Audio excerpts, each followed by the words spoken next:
Hi, I'm here with Jane Merrow, who runs the Newbury Food Pantry that's normally located behind the First Parish Church and has been temporarily relocated while they're building a new building.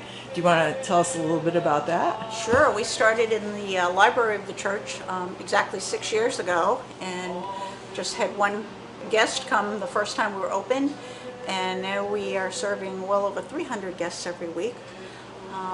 We took over the entire church during the pandemic because they couldn't do in-person services, so we literally had food on every pew and everything was labeled, and all of our storage was in the balcony. And then once the church was ready to reopen, the Anderson family of Newbury generously let us use their garage here on Hanover Street. So we're currently raising money to build a new 60 by 40 foot building, and actually we've had the groundbreaking already, and the footings and all will be going in next week, and we're going to be in it before you know it. And I thank the community for all of the support. So we're in the first room as you enter the garage, and first I'm going to show you some of our refrigerators. This is our pride and joy that Wyatt Hastings of Newburyport, who's a junior, purchased this refrigerator. He did a Fund a Fridge campaign for us, and he bought this refrigerator that cost just under $3,000, and we are so grateful because we really needed that extra storage. And here's another refrigerator. Another refrigerator. We've got freezers also. Do you want to see those? Oh yeah. We've got a couple chest freezers, stand up. We've got a Pepsi refrigerator, and then there's a couple more freezers over on the other side. And right behind you, Diane, is our shopping carts, all organized, hanging up. Those are what our volunteers use to fill people's orders. How many people before the pandemic were you serving? Right before, we were serving about 150 people, and then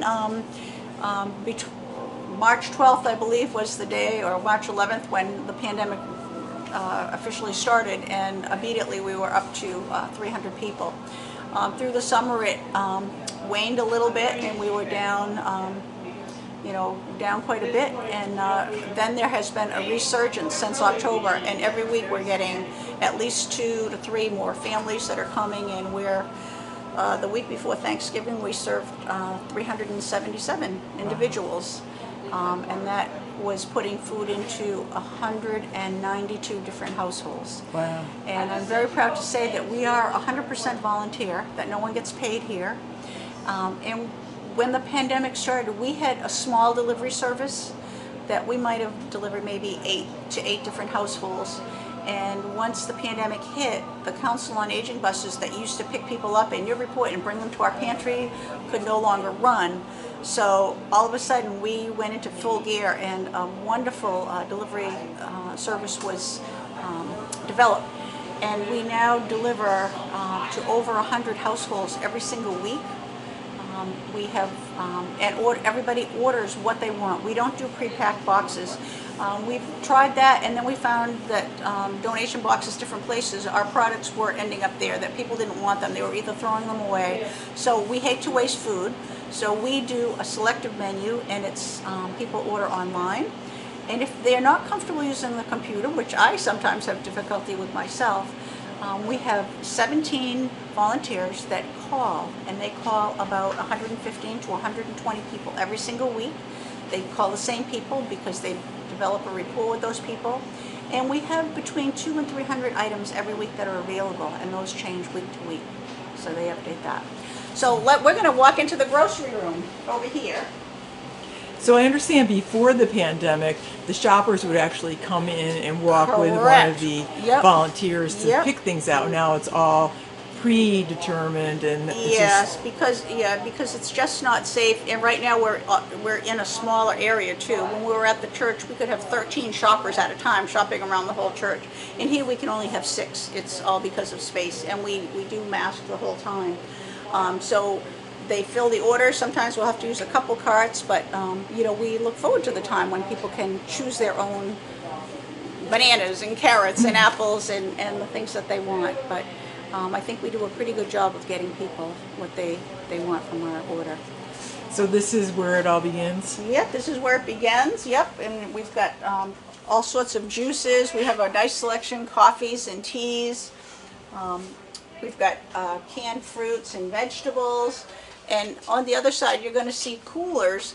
And we use the cooler model when we're at the church also. So what happens is someone comes in at 6:30 in the morning and they put ice packs in all of the coolers to cool them down. And then around 8 o'clock, they'll stock those with the food that we have that week. So there's our fruits, our vegetables, cranberry sauce, all sorts of beans, canned beans that you can imagine, and then the pasta sauces, diced tomatoes, crushed tomatoes, and then all the pastas are right here, macaroni and cheese. What's the source of your food? We purchase probably 70 to 75% from the Greater Boston Food Bank in Boston. Some of that is free. MIFA is from the state. USDA is federal. They have some donated items, and because of the pandemic, they have been given extra funds. So the only things that we have to actually pay for from the Greater Boston Food Bank are things that they buy in bulk. Those would be things like toilet paper, paper towels, shampoo, soaps, baby diapers. There's a lot of things that, coffee, tea, that are not for free. This morning we received a delivery of 10,000 pounds of food. The third Thursday is always our biggest delivery, and we get 10,000 pounds. And so I probably paid a little more than $1,000 for the food that we got today. And generally I spend between $3,000 and $4,000 a month, which is not bad considering how much food that we really give away. And where do you usually get that money from? It's all from donations. We have a couple people that have histories of grant writing, so they help us with that. We have some business donations, but most of it's just individuals have donated. Just like with our, we've got we really never even started a capital campaign for our new building. And we set our sights actually at 330,000, and we're almost there.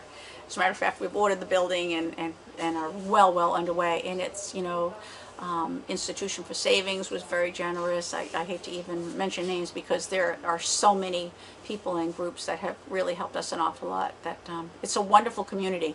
And every Thursday between 9:30 and 1, we are open for donations. So we specifically have 2 people that are here. Everything that comes in we weigh, and then we have to check the dates and make sure that the food is okay to give out, and then we stock it on the shelf. So if you're wishing to make a donation, it would be Thursday between 9:30 and 1.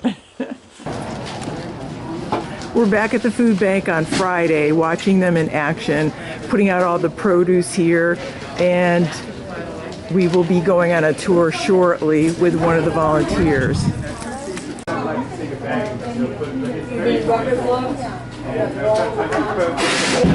Then just keep things in order. Somebody should come from the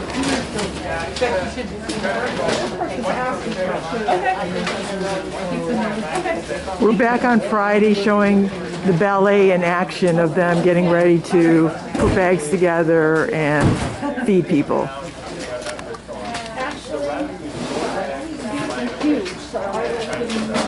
Irene, by the computer, is in charge of the orders that have already been generated during the week. A single order is printed out and handed to Sue, who attaches the order to a clipboard. She reads through the order for any specific requirements that are unique to one order as opposed to any other order. The clipboard goes into a prepared empty shopping cart. The shopping cart has always a plastic bag for wet frozen food on the handles, and the rest of the cart is open to be filled with the groceries. The shopper takes the shopping cart with the clipboard and the order and moves into the aisles where all the products are synchronized with the flow of the order list. So the shopper goes in with the cart and the order list and picks the products off the shelves as the order list dictates. On this middle shelf here, you see the coolers with all the frozen food, and around us are non-perishable dry foods. The shopper continues down this way, and today, because it's Christmas, we have a special effort around giving out winter clothes, hats, and socks to children and to adults. And Shirley, who's standing there, will fill any requests for clothes back to the shopper here. So this is a one-off due to the Christmas season and the winter season. And the shopper regularly then continues around, and you can see how, if you look down the aisle here, all the shoppers, each with their own shopping cart, is picking products off the shelves. It's very narrow. We're very conscious of keeping as much ventilation and airflow as possible. Shopping, Gary and a couple of other people do nothing but circulate around and look into the coolers and look onto the shelves for any products that may run low, and then they restock the coolers and the shelves so that the shoppers always have as much variety as their respective orders dictate. The shopping goes in a like a horseshoe up this way, and as you can see over here, they come out this way here. Right. And the shopping cart then proceeds to where Kathy is. She puts in bread and cakes and treats and goodies.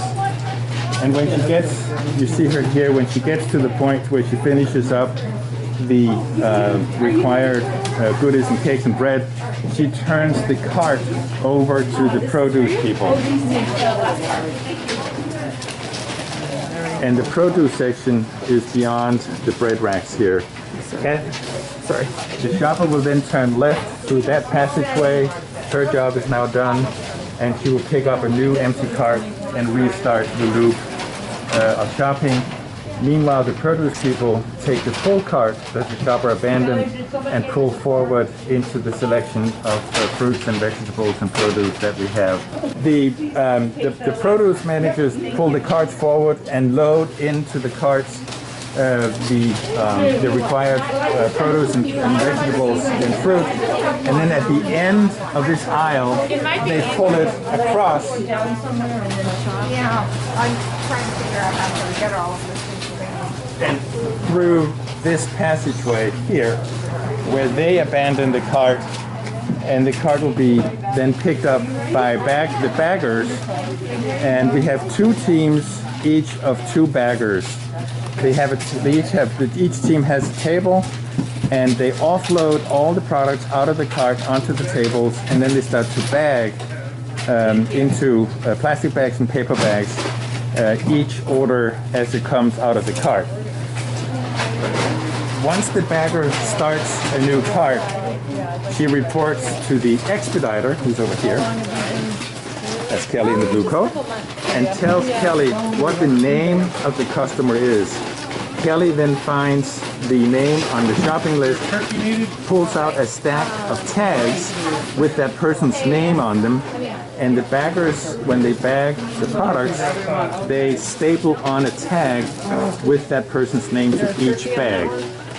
And at the end of the bagging process for a specific customer or guest, they write down on the tag how many total bags that one customer's order entails. And from there are two gentlemen at the end of the wall, at the end of the aisle. They then take all the bags. You can see here. It's a small order. We can probably fit in too. Sorry.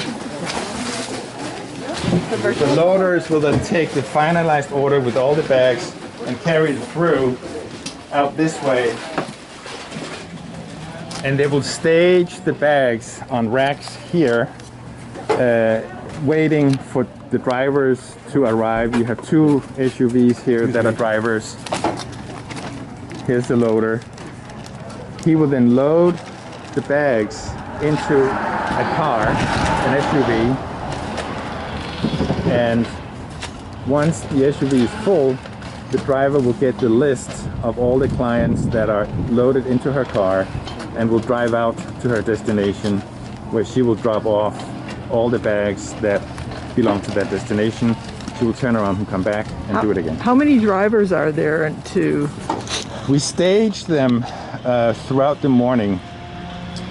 And it's a little bit of a logistical challenge, because some cars, some SUVs are very, very large and have huge orders in them, others are small.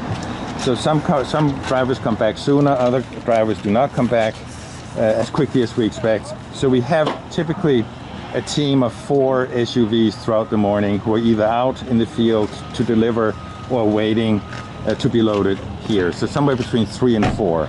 So the clients don't come here and pick it up anymore? In the morning, we do deliveries only. Okay. And we do deliveries to the large senior center housing in Newburyport, Newbury, Byfield, Salisbury, and Rowley in Georgetown. And we also do individual orders to people's local homes. Obviously, we have large groups of people in the large senior center housing, but we also deliver specifically to individual homes as necessary and as needed. Afternoon time, when the morning shift is over, the same process from a shopping perspective repeats. And in the afternoon, we have guests, customers coming on their own, in their own cars, on predefined times, within 15-minute intervals, to pick up orders that we have shopped for them already. And we then have loaders, so they don't have to get out of the car. There's no COVID interaction at all. We load the cars directly. They have a name tag in the window, so we know who it is.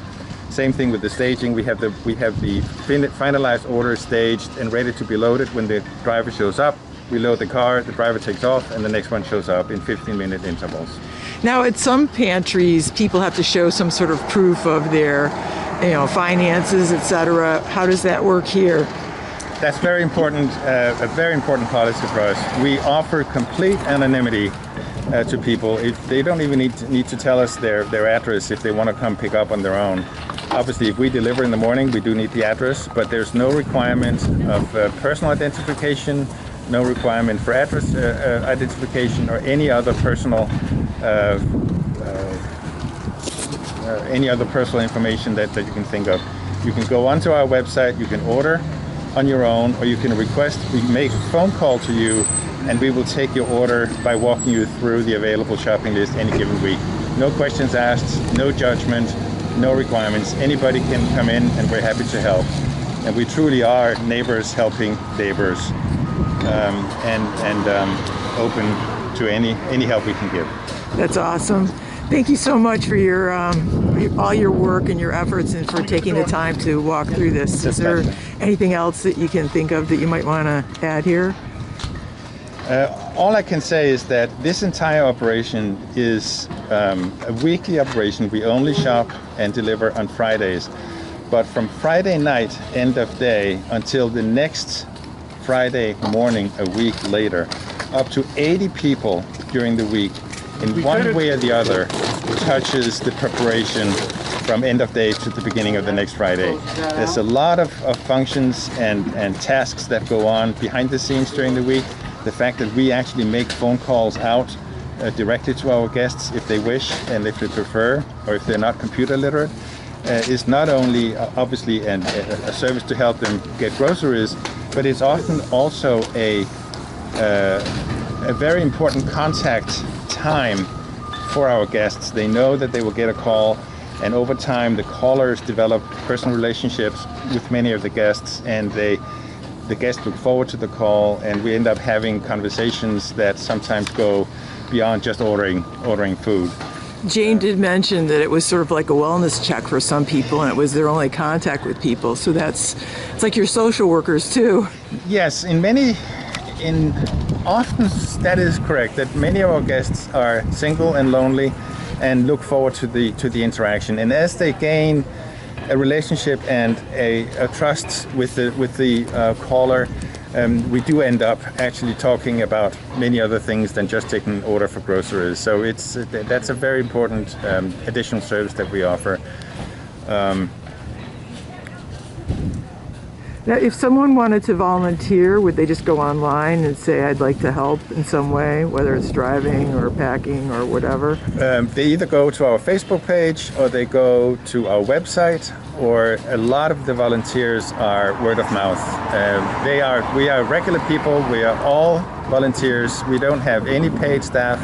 We don't have any formal job assignments. We are truly neighbors helping neighbors without any judgment between each other, and that's what makes it so gratifying for us, the volunteers, but also the relationships we develop with our guests. We're just regular people. For anyone who would like to learn more about what we do, or just follow us and be friends with us, or maybe want to come and volunteer, or Donate.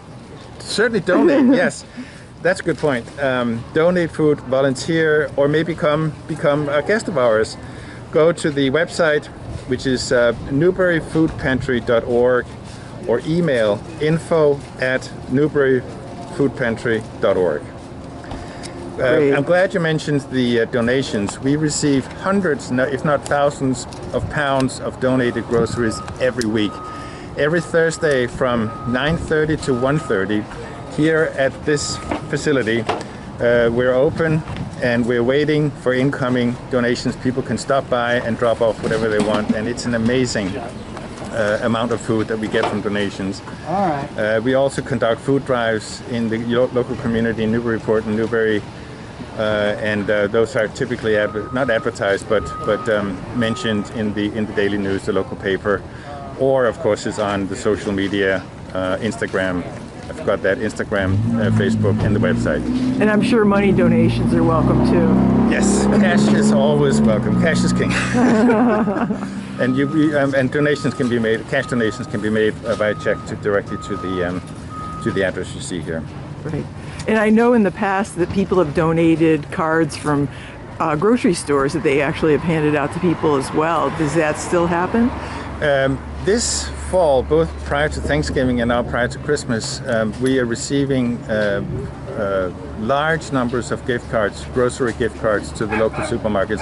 The supermarkets themselves donate, and other people, local private people, buy gift cards that can be redeemed for groceries at the local supermarkets. And just today, the last day before Christmas, last shopping day before Christmas, we staple gift cards onto every order. Oh, nice. That we fill today in preparation for the holiday. Great, that's fantastic.